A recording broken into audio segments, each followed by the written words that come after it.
I'm now going to hand over to Comrade Jeremy Corbyn. Jeremy, over to you for your input. Thank you very much, and thank you very much for inviting me to come on this call this afternoon. I've been listening to the discussion for the last 20 minutes, half hour or so, and I have to say I agree with pretty well everything that's been said. From me, first of all, in London this weekend, there's a huge amount of tension around because of the killing of a young woman on the streets earlier this week by an off-duty police officer, it seems. He's been charged with the offence but not prosecuted yet. And that has led to massive demonstrations and a huge issue of police activity last night on Clapham Common in South London. And so there is huge tension around. But if you want to get a good summary of the situation, I advise you to look on the Unite the Union website. They've made a very, very good statement about it yesterday evening. The issue of the COVID crisis is something that is actually very profound, and I'm really pleased that we've got global unions making statements about this and working on this, because this is a time when we have to recognize what has happened, recognize the dangers of corona, but also recognize that under the radar of corona there's been a massive transfer of power and wealth around the world away from working class communities in favor of big business and big pharma, and we cannot ignore that. The inequalities that have been exposed by the COVID crisis are huge. The poorest people in the poorest countries have suffered the most. The poorest people in the relatively wealthy European and North American countries have also suffered the most. There's been a wholly disproportionate death rate amongst black and minority ethnic communities, particularly those in this country, in the UK, that work in the health and social care sector. And the government's response has been unbelievably inadequate. The World Health Organization declared the pandemic more than a year ago. The British government was at that time still grandly talking about herd immunity and issues like that. And when they did bring in a track and trace system, they spent over £30 billion on a track and trace system. The have all gone to the private sector, and it's been spectacularly ineffective. And they're now proposing to not just not raise the wages of those working in the health and social care sector, but actually give them in real terms a cut in their pay as a response to the huge amount of work that they've done. So those inequalities that exist in this country also exist all over the world and are becoming more and more apparent as the days go on.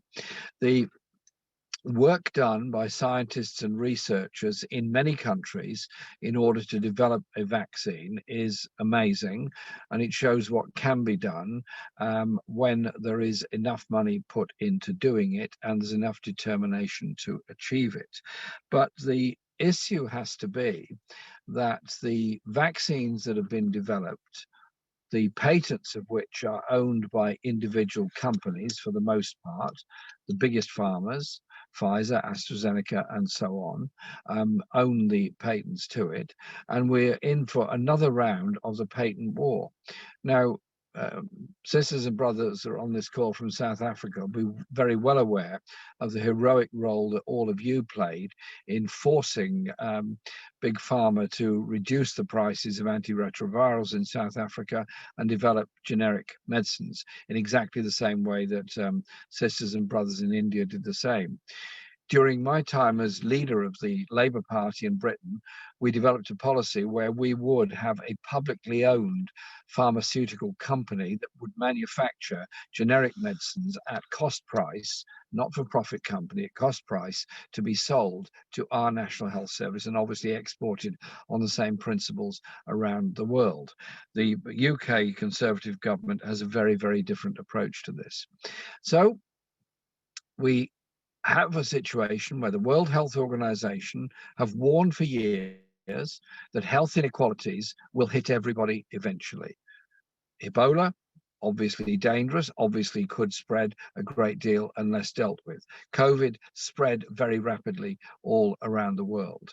Those countries that had an efficient track and trace system and an efficient response to it, such as New Zealand, South Korea, have actually come out of it much quicker than other countries that had a less effective one. So the response we should be making is to actually encourage the World Health Organization and support it in its demand that instead of private medicine around the world, we have the principle of public access to publicly owned, publicly run health services all around the world.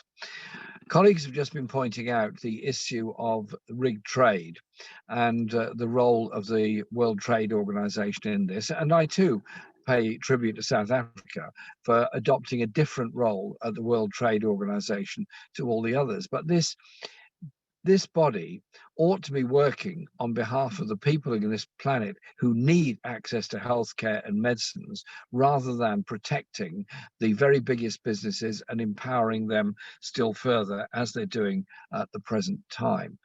So the lessons are huge and very profound. But there are also lessons about the quality of people's lives around the world and the environmental damage that we're all doing. This cannot be looked at in isolation. The corona crisis is a novel virus that has developed. More novel viri will develop. We're not moving into an era when there'll be no new health challenges. They're likely to get more intense, more profound, and worse. And so surely the principles have to be universal access to healthcare by public authorities, and not allow the World Trade Organization to protect and empower the biggest pharmaceutical corporations in the world in order to make a great deal of money out of whatever crisis is approaching. And so I would argue for generic price medicines being available to all countries in the world, particularly the poorest countries in the world. A couple of other things I just want to mention before I hand over to others.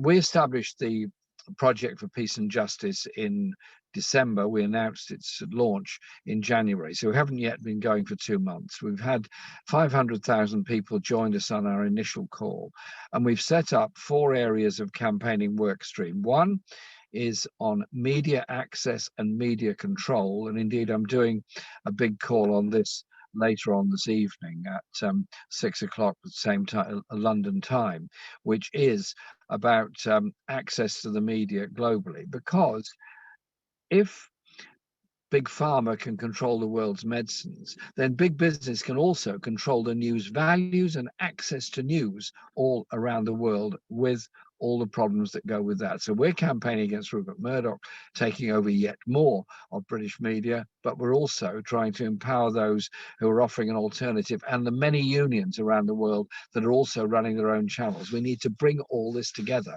because together we're much stronger than if we do it in isolation. We're also campaigning on COP26 to get a net zero by 2030, but also the technology transfers that go with it to ensure we get a green industrial revolution the world over, so that the environmental crisis is not used as an opportunity and excuse to make many people redundant in industries that currently are quite polluting, instead to convert those industries and protect the jobs at the same time. We only achieve that with strong and very large levels of trade union membership. We're also campaigning on economic inequalities in Britain, developing community organising and community fight back in favour of union recognition and protection, because the British Tory government is heading into another period of cuts in public spending, reduction in public sector wages, and at the same time a tax system that actually benefits the very richest within our society. And that was the big attack that was made on us a year and a bit ago in the election, that we were, yes, proposing to spend a lot of public money, absolutely we were, on investment in job security for the future, not allow the present levels of inequality to go on. And the last area is one of international solidarity. We live on one planet. This planet has been disfigured by war. There are more people who are now refugees than any time in recorded history. They're the product of war, inequality, environmental injustice, and many other things. And so it is opposing the racists that would set the agenda against the refugees. That's why Black Lives Matters movement has been so important, not just for the Black community in the United States, for all that they've been through, but for all around the world, to better understand the collective history that our young people need to inherit for the future. So in summary, COVID has exposed what this world is like. COVID has exposed the power of big pharma. COVID has exposed the dangers to the poorest and most vulnerable people around the world. So in our solidarity, let's demand free access to medicine around the world.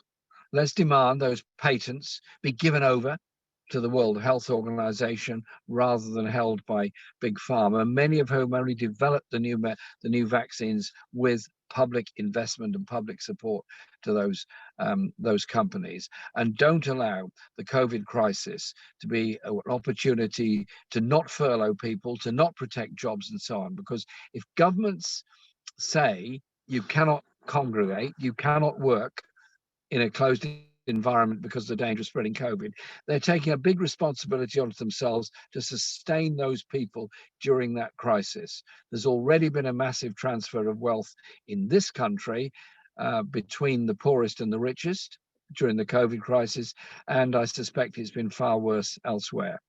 But we have each other, we have our strength, we have our solidarity, we have our principles, and above all, we have our strength of union membership around the world. Global union membership and global union action, like the Indian farmers have taken, is something that can bring changes and results, and above all, inspire and give hope to the next generation. Thank you very much for inviting me onto the call today. Thank you so much, Comrade Jeremy. Very inspiring words, and your Peace and Justice project is definitely a rallying point for the renewal of internationalism, and I think we all are with you on that.